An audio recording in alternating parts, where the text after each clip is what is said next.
পৃথিবী থেকে সূর্য যতটা কাছে মনে হয়, আসলে সূর্য ততটা কাছে নয়।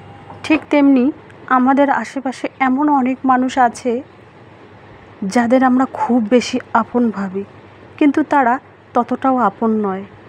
আপনি বা আমি যতটা তাদের আপন ভাবি, কিন্তু তারা ততটাও আপন নয়। আপনার সবচেয়ে বিশ্বাসযোগ্য মানুষটাই সবচেয়ে আগে আপনার বিশ্বাস ভাঙে। আপনার সবচেয়ে কাছের মানুষটাই অসীম ক্ষমতা রাখে আপনাকে দুমড়ে মুচড়ে ফেলার। আমি আল্লাহর কাছে একটা এমন জিনিস চাই যে, হে আল্লাহ, আমাকে এমন একটা সম্মানের রাস্তা তুমি তৈরি করে দিও যাতে আমাকে ছেলে মেয়ে স্বামী ভাই বোন বাবা মা আত্মীয় স্বজন শ্বশুরবাড়ির লোক বাপের বাড়ির লোক সবাই আমাকে সম্মান দেয়, এক নামে চেনে। এমন একটা আমি সম্মানের রাস্তা তৈরি করে দাও হে আল্লাহ আমাকে, আমি এটাই চাই। কিন্তু সারা জীবন সবার লাঞ্ছনা অপমানিত, মানে আমাদের গ্রামের প্রত্যেকটা নারীর ক্ষেত্রে কিন্তু 100-র মধ্যে 99% মহিলারাই কিন্তু অবহেলার শিকার হয়। সেই জন্য প্রত্যেকটা নারীরই স্বাবলম্বী হওয়া দরকার। মানে কিছু না হোক, বেশি চাকরি না হোক, অল্প কিছু ইনকাম হলেও কিন্তু চলবে, কিন্তু নিজেকে স্বাবলম্বী হতে হবে। 2000, 4000, 1000, 5000 এরকম একটা ইনকামের রাস্তা তৈরি করতে হবে নিজেকে, তবেই নিজের পায়ে আমরা দাঁড়াতে পারবো আর মাথা চাড়িয়ে বাঁচতে পারবো, বা মানে মানুষ যাতে আমাদের অবহেলা না করে সেই দিকটা আমাদের খেয়াল রাখতে হবে। মধ্যবিত্ত পরিবারে শুধু টাকা দিয়ে নয়, বুদ্ধি খাটিয়ে সিস্টেম করেও সংসার চালাতে হয়। সেভ মানি টিপস। টিনের ছাপড়া কুড়িঘর পরিষ্কার পরিপাটি করলাম। গ্রাম্য স্টাইলে তালের পিঠা রেসিপি তোমাদের কাছে আজকে আমি শেয়ার করব। তো নতুন দিনে নতুন আরেকটি ভ্লগ ভিডিও নিয়ে হাজির আমি আপনাদের মাঝে সাভানা, ভারতের ছোট্ট একটা গ্রাম শীতলকুচি জেলা থেকে বলছি। তো welcome back to my channel. আসসালামু আলাইকুম। তোমরা সবাই কেমন আছো? আমি আশা করি তোমরা সকলে ভালো আছো। আলহামদুলিল্লাহ আমিও ভালো আছি, আর আমার পরিবার পরিজনদের নিয়ে আলহামদুলিল্লাহ আমি ভালোই আছি। আর আমার প্রাণপ্রিয় কলিজা আপু ভাইয়ারা তোমরা সবাই কেমন আছো? আমি আশা করি তোমরা সকলেই ভালো আছো। তো বরাবরের মতো না, ব্লগটা আমি সকাল থেকেই শুরু করে দিলাম। মধ্যবিত্ত পরিবারে শুধু টাকা দিয়ে নয়, বুদ্ধি খাটিয়েও সিস্টেম করেও সংসার চালাতে হয়। সেভ মানি টিপস। টিনের ছাপড়া কুড়িঘর পরিষ্কার পরিপাটি করলাম। গ্রাম্য স্টাইলে তালের পিঠা রেসিপি শেয়ার করব, সেই ব্লগটাই আজকে তোমাদের কাছে আমি শেয়ার করব। তো চলো, মানে যেহেতু আমার প্রত্যেক দিন বিকাল 4টায় ব্লগ আসে, সেই জন্য টুকিটাকি সংসারের কাজকর্ম হোক, যতটুকুই হোক তোমাদের কাছে আমি শেয়ার করার চেষ্টা করি। আর আমার এই যে দেখুন, টিনের ছাপড়া কুড়ে ঘরে কিচ্ছু কোনো দামি আসবাবপত্র নেই, কোনো দামি জিনিসপত্র নেই, সব কিছু খালি সাদামাটা টুকিটাকি ছোটো মোটো জিনিস দিয়েই আমার আর কি সংসারটা, টিনের ঘরটা সাজানো বলতে কি কই সাজানো তো নেই, রুমের মধ্যে কিচ্ছু নেই, খালি সাদামাটা। আমার মানে গ্রামের সাদামাটা জীবন, ডেইলি বাঙালি ব্লগ, সেটাই আর কি মানে শেয়ার করার চেষ্টা করি। তো এই যে দেখতেই পাচ্ছেন, টেবিলটা এবার গুছিয়ে নেব। টেবিলের মধ্যে অনেক জিনিসপত্র জমা হয়ে আছে, ওই বাসন টাসন ধুইয়ে না, ওই কাপ টাপ চামচ টামচ ওইগুলো আমি ওই একটা ওখানে ছোট্ট একটা কাপড়, সুতি কাপড় টেবিলের উপরে রেখে দিয়েছি। মানে পানিটা নিংড়ে যায় যখন, তখন আমি ওখান থেকে আবার মানে সরিয়ে রাখি আর গুছিয়ে রাখি আর কি। তো এই টেবিলের মধ্যে আর কি রাখা আছে ওই, মানে সবাই মেহমান আসে সন্ধ্যার সময় আমার বাসায়, মানে 3-4 বার আমার চা হয়ে যায়। লাল চা, আদা তেজপাতা আর এলাচ, লবণ, চিনি টিনি দিয়ে। দুধ চা কিন্তু হয় না আমাদের বাসায়, মানে যতটুকুই 500 গ্রাম দুধ মেয়ে জামারি নেয়, ও কোনো দিন দুধ পায় কোনো দিন পায় না।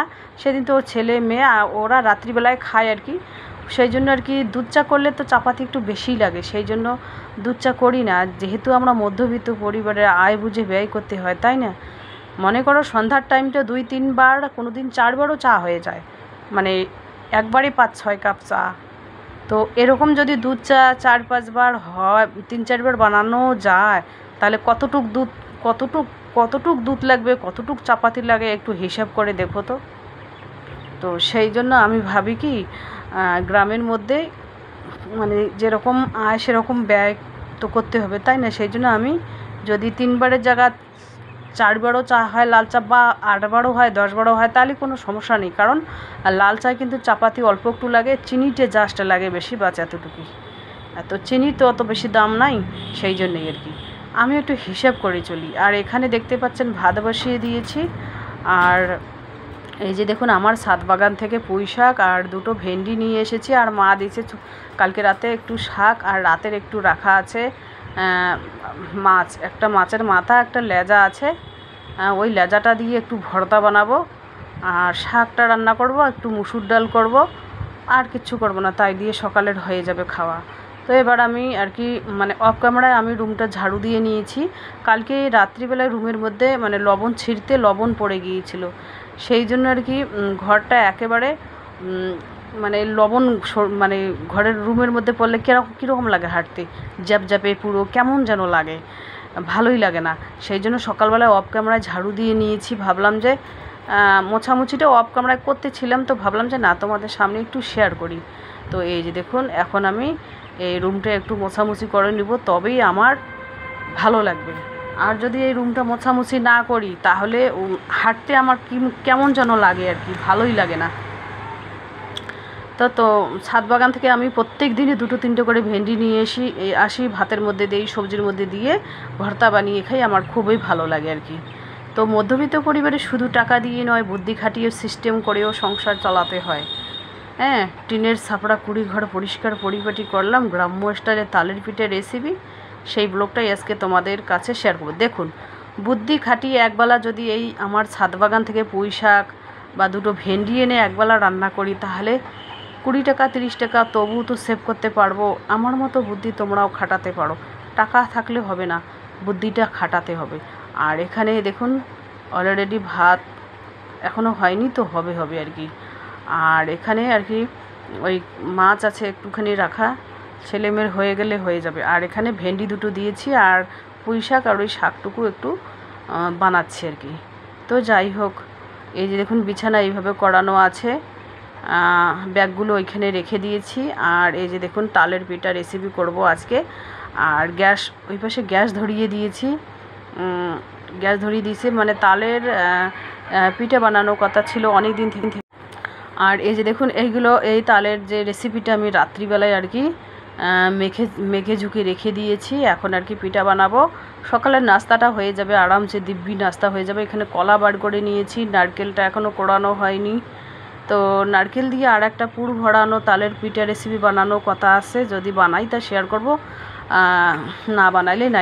যা গরম পড়েছে, এই তালের পিঠা বানাতে কালকে রাত একেবারে মানে এই রেসিপি তৈরি করতে রাত 12:30 পৌনে 1 বেজে গিয়েছিল। তো ভাবছি একটাই রেসিপি বানাবো না 2টো বানাবো, যদি ভালো লাগে তো 2টো রেসিপি বানাবো, ভালো না লাগলে একটা রেসিপিতেই শেষ করব। এই যে দেখুন তেল দিয়েছি এখানে 500 গ্রাম আন্দাজ, তো ফুলে উঠেছে, মানে উপরে ভেসে উঠেছে যেহেতু। তো যাই হোক দেখা যাক কীরকম হয়। তালের পিঠে বেশি করে কড়কড়ে করলে কিন্তু কী যেন পুড়ে যায়, আর যদি বেশি একটু লাল লাল করি তাহলে মানে নরম হয় আর তেলতেলে হয়, কাঁচা কাঁচা ভাব থাকে। তো তালের পিঠে নাকি এরকমই হয়, বেশি পুড়লে এরকমই হয়। তো টাকা হচ্ছে সব কিছু নিজের কাছে, টাকা জমানোর সিস্টেমটাও নিজের কাছে, বুদ্ধিটাও নিজেকে খাটাতে হবে। টাকা ইনকাম করলে হবে না, তোমাকে বুদ্ধিটা খাটাতে হবে। মাথার মধ্যে যদি বুদ্ধি না থাকে তাহলে কিন্তু তুমি টাকা জমিয়েও কিছু করতে পারবে না, তো বুদ্ধিটা তোমাকে অবশ্যই খাটাতে হবে। তো রান্নার সময় একেবারে গ্যাসের উনুন টুনুন নোংরা হয়ে যায়, রান্নার শেষে আমি ওটা অফ ক্যামেরায় আর কি পরিষ্কার করে নেব। আর এই যে দেখুন 3টা, এটা বড় কড়াই তো লোহার কড়াই, এখানে 3টে একেবারে পিঠা দিয়েছি, একটা করে দিয়ে উপর করে দিচ্ছি যাতে একটু কড়কড়ে হয়, আবার উল্টিয়ে পাল্টিয়ে নেওয়া যায় আর কি। তো তোমরাও চাইলে আমার মতো করে অল্প অল্প করে টাকা প্লাস্টিকের ভাঁড়ে বা মাটির ভাঁড়ে জমাতে পারো, আলহামদুলিল্লাহ। তো আমি যেভাবে আর কি জমাই, তো এই যে দেখতেই পাচ্ছেন তালের পিঠা একটু পুড়ে গেছে আর কি। যাই হোক, আর এখানে রান্না হচ্ছে কি জানো, ওই ছাগলের মাংস একটু মানে এনেছে, ছেলেকে টাকা দিয়েছিলাম, তো ভাবলাম যে না দুপুরে রান্না করলে এটা দিয়ে দুপুরেরও খাওয়া হবে, রাতেরও হয়ে যাবে। তো সেই জন্য ছাগলের মাংস ওখানে দুধ কচু দিয়ে রান্না করতেছি।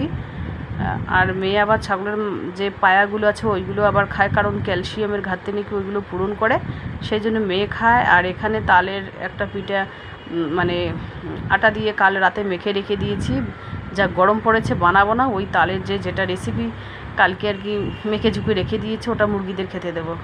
আর এখানে নিম পাতা দেখতে পাচ্ছেন টিনের চালিতে শুকোতে দিয়েছি, কড়কড়ে শুকোলে তারপরে মিক্সার গ্রাইন্ডারে পেস্ট করে নিম পাতাটা রেখে দেবো। আর সকালবেলা খালি পেটে উঠে 1 চিমটি করে মুখে দেবো আর 2 গ্লাস গরম পানির সাথে মেরে দেবো। এই যে দেখুন আলহামদুলিল্লাহ আমার ছাদ বাগানের পুঁই শাক কত সুন্দর হয়েছে। আর এই 3টা মুরগি আমার মানে অকেজো হয়ে গেছে, পুরানা হয়ে গেছে মুরগি 3টা, তো মানে হাঁটতে পায় না, মানে কোনো সমস্যা নেই, খাওয়া দাওয়া সব পাশে ঠিক করে, কোনো খাওয়া দাওয়া নেই। ঠান্ডার সময় এই মুরগিগুলো সব সাপ্লাই করে দেবো, কারণ মুরগিগুলো না পুরান হয়ে গেছে, সেই জন্য ডিমের প্রোডাক্টও কমে গেছে। তো এখন খাবো না গরমের সময়, তো যখন ঠান্ডা আসবে সপ্তাহে একটা করে মুরগি আর কি জবাই করব আর খাবো। তো চলো মুরগিদেরও তোমাদের এক ঝলক দেখিয়ে দিই। আর এই যে দেখুন আমার পুঁই শাক কত সুন্দর হেলদি হয়েছে। একটা পুঁই শাকের গাছ, এখানে 1-2টা করে ডগা হয়। আর দেখুন ভেন্ডির গাছ। তো চলো টাটা, আল্লাহ হাফেজ।